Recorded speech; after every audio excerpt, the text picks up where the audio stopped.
The Forbidden City, Beijing, a historical narrative. The Forbidden City, located at the heart of Beijing, is one of the most iconic architectural achievements in Chinese history. Constructed during the early Ming Dynasty, the complex served as the Imperial Palace of China for nearly 500 years, housing emperors and their households, and acting as the ceremonial and political center of Chinese government. Construction began in 1406 under the orders of Emperor Yongle, the third emperor of the Ming Dynasty, and was completed in 1420. The project required over 1 million laborers, including artisans, craftsmen, and forced labor, reflecting the sheer scale and ambition of the empire. The location of the Forbidden City was strategically chosen in accordance with traditional Chinese geomancy, or feng shui. The layout and orientation reflect deep Confucian and Taoist values, aiming to harmonize the physical structure with the spiritual world. The complex covers about 720,000 square meters and contains around 980 surviving buildings, making it the largest palace complex in the world. Its layout follows a strict north-south axis, with the most important halls located along this central line. The architecture of the Forbidden City is characterized by its golden roofs, red walls, and white marble terraces. These colors and materials were not only aesthetically significant, but also symbolic. Gold represented the emperor's divine nature, red signified happiness and prosperity, and white symbolized purity. The entire design was intended to emphasize the absolute authority of the emperor, regarded in Chinese cosmology as the Son of Heaven. Every element of the palace was constructed to express order, hierarchy, and celestial harmony, hallmarks of imperial ideology. The Forbidden City was not merely a residence, it was a living manifestation of imperial power. It was divided into two main sections, the outer court and the inner court. The outer court, which includes the Hall of Supreme Harmony, the Hall of Central Harmony, and the Hall of Preserving Harmony, was primarily used for ceremonial purposes such as coronations, imperial weddings, and state functions.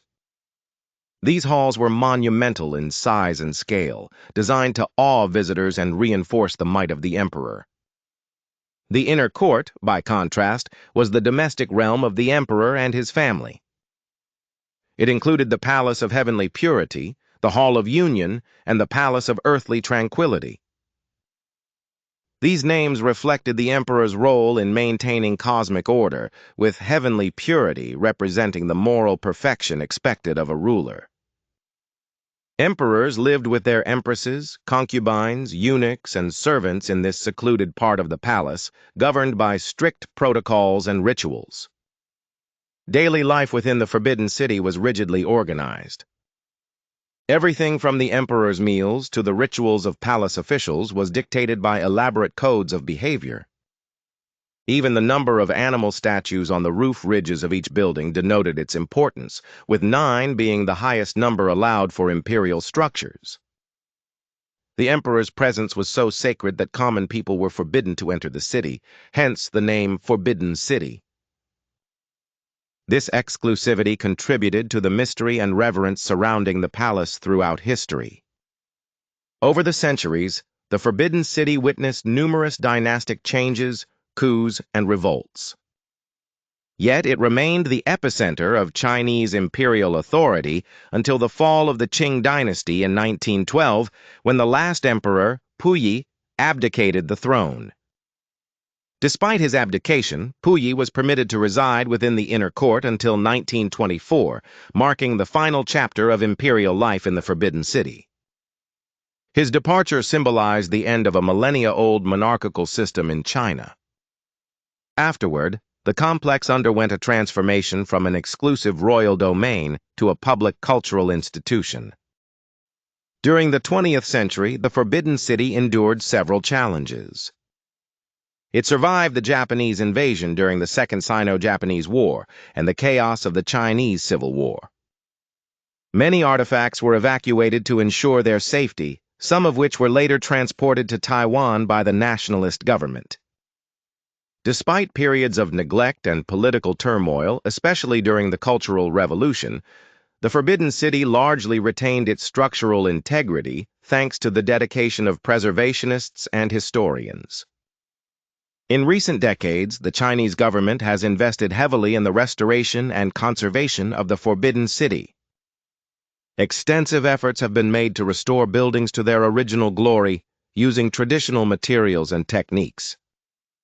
These initiatives reflect a renewed interest in cultural heritage and a desire to present the Forbidden City not just as a relic of the past, but as a symbol of national pride.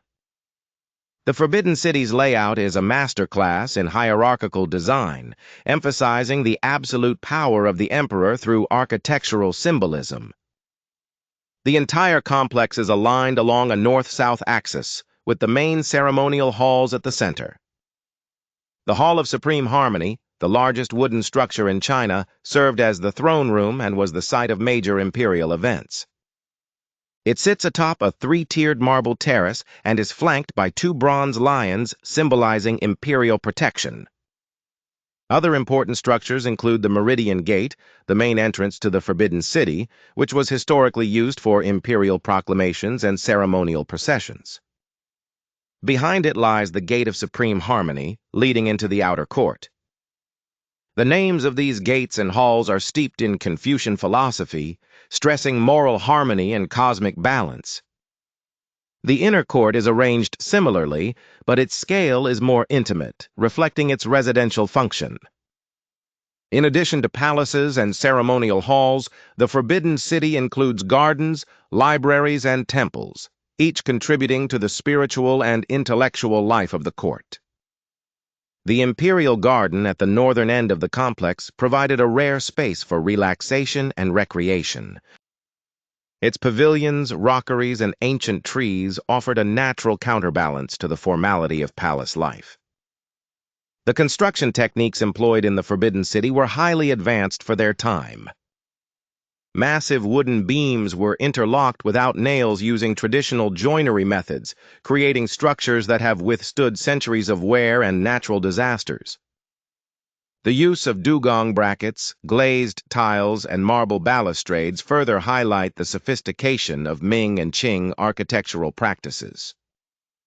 These features continue to inspire architects and historians alike. The Forbidden City also served as a hub of cultural and intellectual activity. Within its walls, emperors patronized artists, poets, and scholars.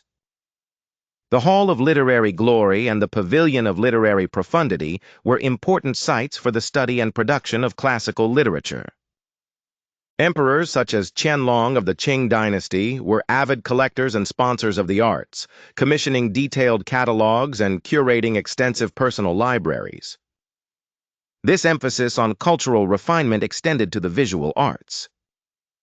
The palace itself became a canvas for expression, from intricately painted ceilings and carved screens to embroidered silk draperies and jade ornaments. Every object and space within the Forbidden City was designed with an acute attention to aesthetics and symbolism. The number of roof ridges, the orientation of rooms, and even the shape of doorways carried layered meanings tied to Confucian order and Taoist cosmology. Religion also played a vital role in palace life. Taoism, Buddhism, and ancestor worship coexisted within the imperial compound.